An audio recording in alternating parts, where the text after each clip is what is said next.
এখন যৌবন কি হ্যাঁ যৌবন কেমন হয়েছে ঠিক যেন ওই ভাদ্র মাসের পাতাটা।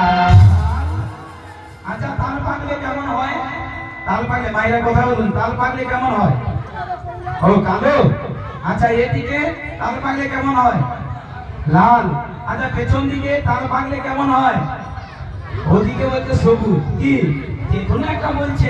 আচ্ছা হ্যাঁ আমি কি বলেছি কি রং হয় তাল পাকলে? কি রং? রং চেয়েছি কি? আমি বলছি কেমন হয়ে যায়? তাল পাকলে নরম হয়ে যায়। আর যিনাদের বয়স হয়ে গেছে সে আগের মতো কি আছে? আগের মতো নেই। সেই ভাদ্র মাসে তাল পাকলে যেমন নরম হয়ে যায়, আর যিনাদের বয়স হয়ে গেছে যে ঠাকুমা বসে আছে ঠিক ওই তাল পাকার মতো যেমন নরম হয়ে যায়, চামড়াগুলো সেইভাবে নরম হয়ে ঝুলে গেছে, তাই তাকে বুড়ি বলা হয়। আর এই বুড়িমাকে বুড়ি বলেছে, আমাদের কোনো অপরাধ হয়েছে?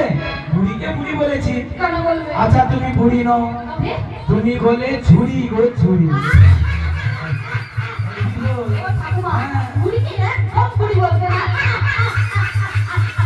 আচ্ছা এইবারে দেখি কে ডেকেছে। আরে তোমরা কেউ ডেকেছো?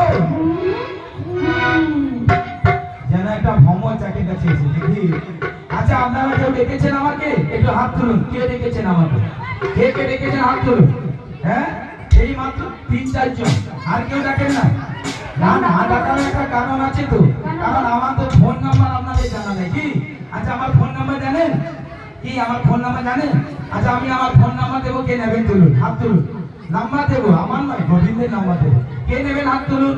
ফোন নাম্বার গোবিন্দের নাম্বার কেউ নেবেন না? আর তুলছে না কেন তবে সবাই?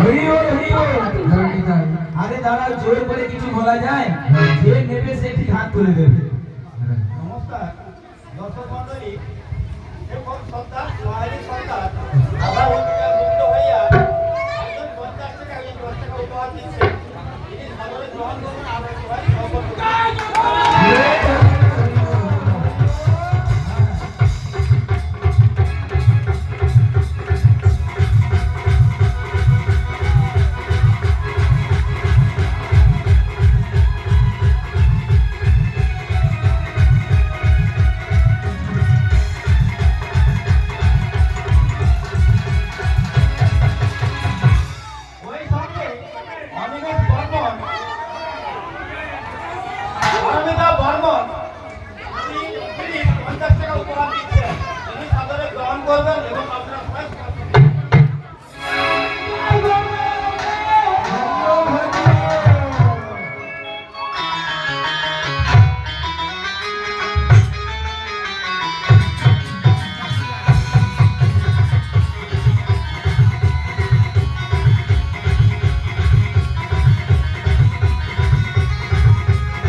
খাল্লা বলাই উড়ে দিল।